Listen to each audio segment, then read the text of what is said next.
Hey guys, thanks for checking in. For those of you who are watching me for the very first time, welcome. Those of you who have watched me before, thank you so much for your support, and I do appreciate you just coming here to check me out from time to time.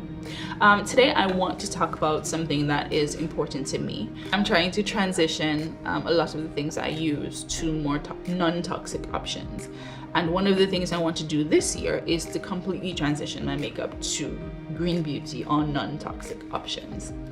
As I started changing some things last year, and I realized very fast that there were some challenges to switching from traditional makeup to green beauty, and those are what I want to talk about today. One of the challenges that I had was deciphering genuine green beauty.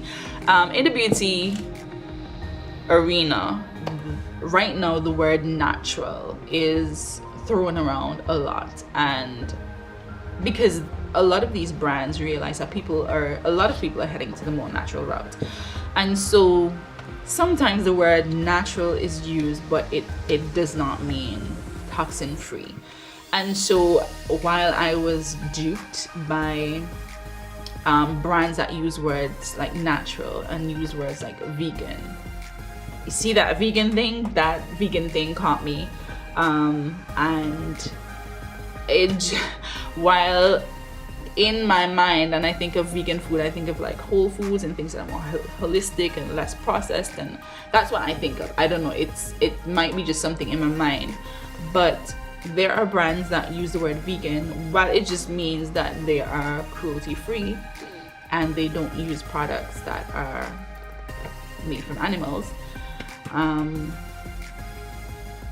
Does not mean that they're toxin free. So we have to watch out for that, because you will be duped. You end up spending money on things that are not green beauty. Also, because I live outside of the US, one of the things that I quickly realized is that living in the Caribbean, where I live, I have not found any options at all in terms of makeup that is green beauty. I haven't found any, and having access to it if you're outside of the US can be a real challenge. As a matter of fact, even in the US, there are very limited options. The accessibility, if it's not online, to find a store where you can walk into easily, it's a challenge because it's not as widespread as yet. I'm looking forward to the time where you can go into stores, and even if there's a section where you have green beauty, I can take that. But right now it's not as widespread, and it's challenging to source them if you are not doing it online. Another one of the major challenges is that it's linked to the fact that there aren't many stores, walk-in stores, to access green beauty. So many of the purchases that you make have to be online, and color matching is very challenging doing online. Some brands offer kits where you have several different shades of, for example, foundation, and you can pick the one that's closest in a category. They will give you the description and you order, and then you just match it, and if you find the right one, then good for you. If you don't, then try again. So it's kind of hit and miss.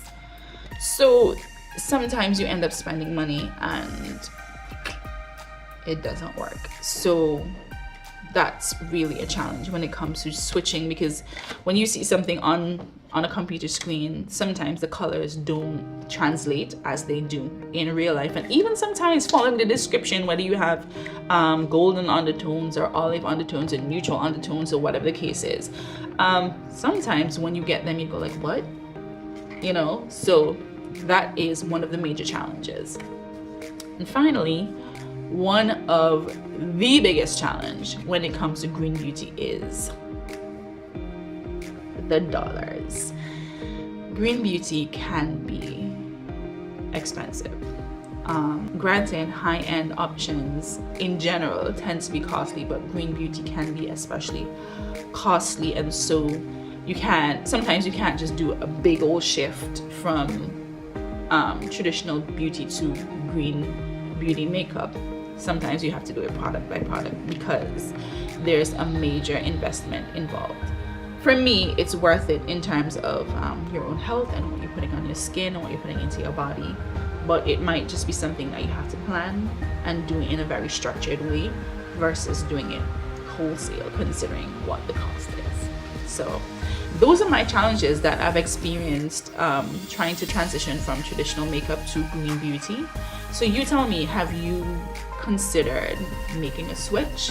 If you have you encountered any challenges that I may not have mentioned? If you do, and you found ways to overcome them, please drop your comments below and I will surely check them out. I'm sure we can all learn from each other. So thanks for checking in. Peace out.